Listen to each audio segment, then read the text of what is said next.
नमस्कार दोस्तों, मैं BS ऋषि आप सभी लोगों का हार्दिक स्वागत करता हूं मेरी कक्षा में। दोस्तों, आप लोगों की परीक्षा बहुत ही नजदीक आ रही है, इसीलिए आप लोगों की पढ़ाई भी बहुत ही जोरों शोरों से चल रही होगी। तो आज हम किसी पाठ, किसी कविता के बारे में जानकारी नहीं लेने वाले हैं। तो आप लोगों को उपयोजित लेखन जो हमारे प्रश्न पत्र के आखिरी जो सवाल होता है उसमें उपयोजित लेखन के बारे में पूछा जाता है। उपयोजित लेखन में पत्र लेखन होता है, कहानी लेखन होता है, निबंध होता है और कई दूसरे यानी कक्षा के हिसाब से वृत्तांत लेखन या विज्ञापन वगैरह ये सारी चीजें दी जाती है। तो उपयोजित लेखन हमारे लिए बहुत ही आवश्यक होता है। इसमें सबसे ज्यादा मार्क्स प्राप्त करने की जो मौका होता है वो मौका आप लोगों को मिलता है अगर आपने सही तरीके से या हर सवाल के सही मुद्दों या पॉइंट्स के सहारे से उसे लिखने का प्रयास किया। तो आप लोग अधिक से अधिक मार्क्स प्राप्त कर सकते हो या अंक अर्जित कर सकते हो। उपयोजित लेखन आप लोगों को कई सारी कक्षाओं में पूछा जाता है और हमारे व्यवहारिक जीवन में उसका बड़ा महत्व होता है। उपयोजित लेखन के द्वारा हम लोग अपने पास जो शब्द भंडार है, वोकैबुलरी जो है, उसे दर्शाने का प्रयास करते हैं। हम लोग अपने जो आइडियाज है, हमारे जो विचार है, उन सारी चीजों को लोगों तक पहुंचाने का प्रयास हम लोग करते हैं। तो आइए हम सब मिलकर देखते हैं कि उपयोजित लेखन किस तरीके से किया जाता है, उसके सवालों को किस तरीके से हम लोग हल कर सकते हैं।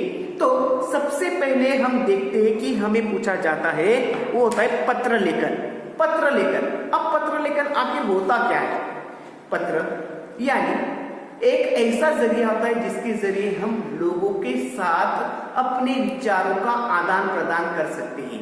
आजकल हम लोगों के पास मोबाइल, लैपटॉप, ये सारी चीजें, इस कारण पत्र का ज्यादा इस्तेमाल हम लोगों ने नहीं किया है।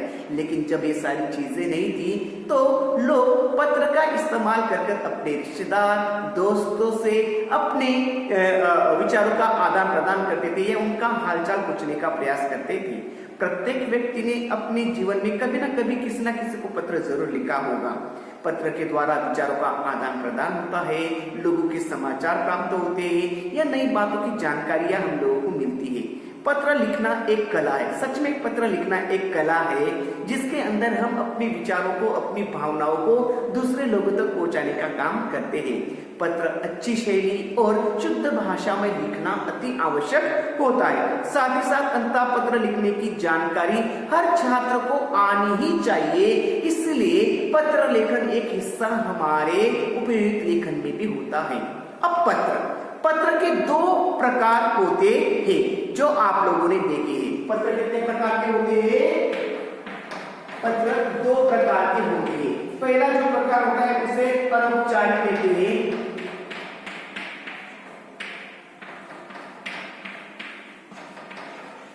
और दूसरा जो प्रकार होता है, दूसरे प्रकार को औपचारिक पत्र कहते हैं। औपचारिक। अब अनौपचारिक और औपचारिक पत्र, दो पत्र के प्रकार हम लोगों ने देखे यहाँ पर। अनौपचारिक जो पत्र होता है, अनौपचारिक पत्र जो होता है, हम लोग अपने परिवार वाले,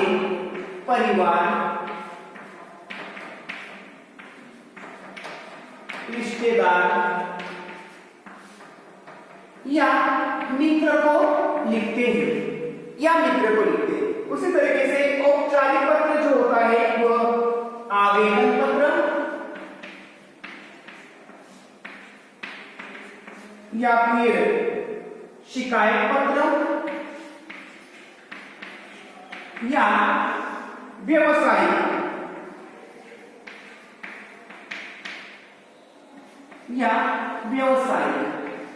तो इस तरीके से जो पत्र के प्रकार होते हैं। औपचारिक पत्र में परिवार वालों को, रिश्तेदार को या दोस्तों को पत्र लिखा जाता है। और अनौपचारिक जो होता है, अनौपचारिक में हम लोग आवेदन पत्र, शिकायत पत्र या जो व्यवसायिक पत्र थे वो लिखते हैं। अब पत्र के दो प्रकार हम लोगों ने देख लिए। जब हम लोग औपचारिक पत्र लिखते हैं, औपचारिक पत्र लिखने का थोड़ा सा जानकारी हम लोग देख लेते हैं। अब औपचारिक पत्र हम दोस्तों को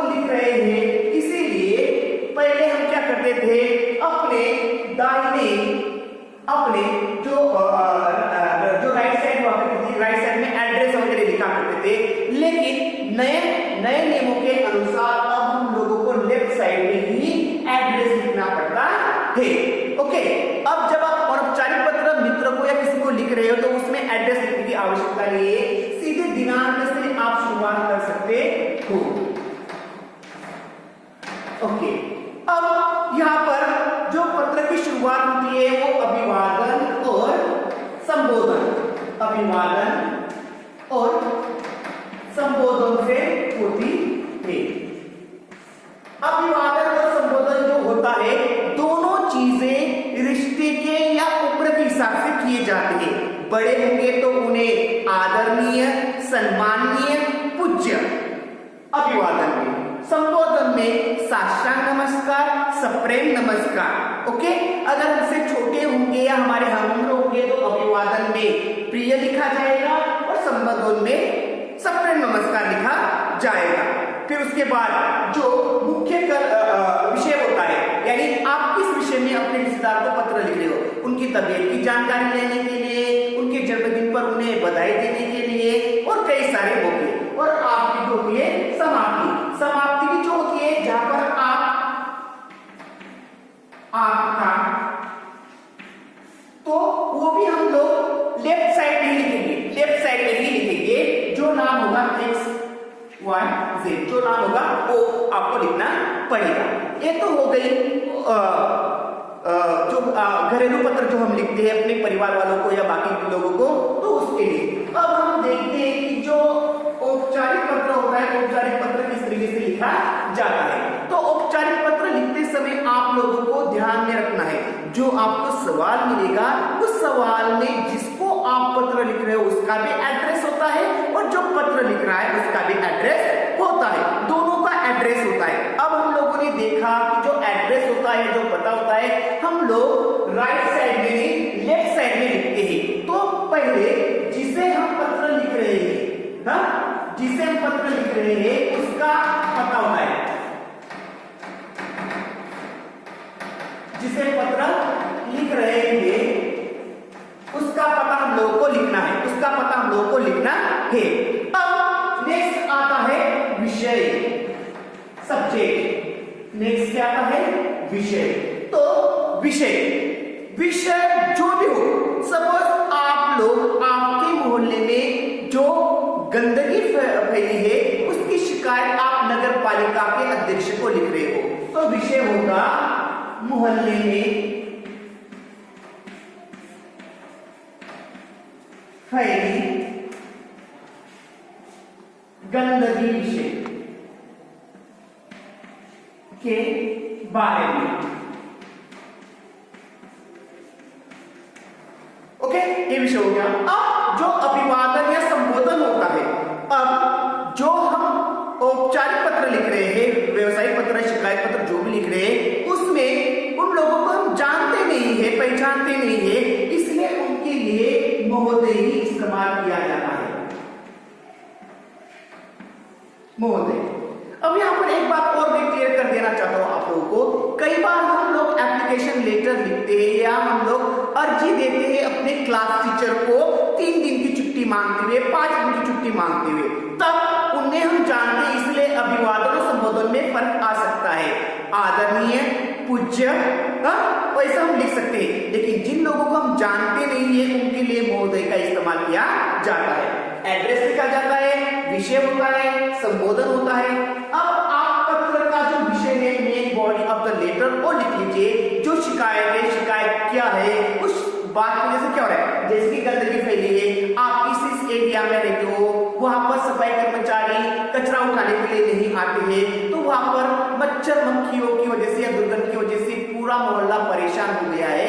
इसलिए मैं आपसे अनुरोध करता हूं कि आपके जो काम सफाई कर्मचारी है उनसे कहलवाकर उस कचरे को साफ करवा लीजिए।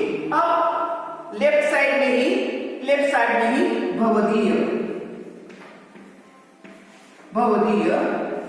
जो नाम से लिख रहा है, यानी और भवदीय के नीचे ही जो लिखने वाला है, लिखने वाले का एड्रेस आना चाहिए।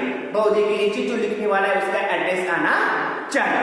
ओके, तो इस तरीके से आप पत्र के इन सारे पॉइंट्स को अगर फॉलो करेंगे तो आपको आसानी आसानी से अच्छे मार्क्स प्राप्त हो सकते हैं। आपने पत्र बहुत लिखा, इससे कोई बात नहीं होती है।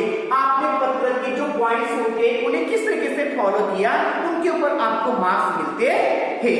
ओके, अब हम लोगों का और आप लोगों का सबसे पसंदीदा जो भाग है वो है कहानी लेखन। कहानी लेखन, कहानी लेखन जो है, कहानी लेखन आप लोगों को दो तरीके से पूछी जाती है। एक तो आपको कई सारे मुद्दे मिलते हैं, एक गांव डैश डैश, दो भाई डैश डैश, जंगल से गुजरना डैश डैश, यानी मुद्दों के आधार पर आपको कहानी लिखनी होती है। आपको पॉइंट्स मिलते हैं, उन पॉइंट्स के ढांचे पर आधारित आपको कहानी लिखना होता है और आखिर में उसे शीर्षक देकर उससे आपको क्या सीख मिलती है वो लिखनी होती है। दूसरा कहानी का जो भाग है वो होता है जो सुवचन होते हैं या कहानी जो मॉरल्स होते हैं या कहावतें होती है, उनके ऊपर आधारित आपको कोई ना कोई कहानी लिखनी होती है। जैसे कि जैसे को तैसा, जैसी करनी वैसी भरनी, सहकार्यता, ऐसे कई सारे सुवचन हैं जिनके आधार पर आप कहानी लिख सकते हो। जो सुवचन होते हैं वही एक तरीके से मॉरल्स भी कहानियां की होती है।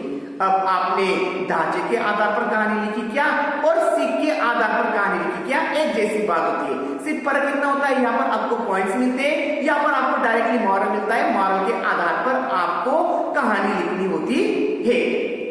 कहानी जब आप लिख रहे हो तो कहानी लिखने के वक्त आपको ध्यान देना है कि आपको कहानी कितने शब्दों में लिखनी है। नहीं तो आप लिखते ही चले जा रहे हो, लिखते ही चले जा रहे हो, तो ऐसा मत कीजिए। पहले मार्क्स देखिए, आपको कितने शब्दों में कहानी लिखने के लिए कहा गया है, उतने शब्दों में ही कहानी का जिक्र आप कीजिए। तो इस तरीके से कहानी जो एक कहानी आप लिख सकते हो और उस कहानी लेखन के द्वारा आप कई सारे अच्छे मार्क्स को अर्जित कर सकते हो। तो कहानी लेखन जो होता है, कहानी लेखन में आप लोगों को ज्यादा रूप में अगर देखेंगे तो अच्छे खासे मार्क्स मिल जाते हैं। मुद्दों के आधार पर हो या मॉरल के आधार पर हो, आप किसी भी तरीके की कहानी को लिख सकते हो और अच्छे मार्क्स प्राप्त कर सकते हो। नेक्स्ट आता है हम लोगों का निबंध।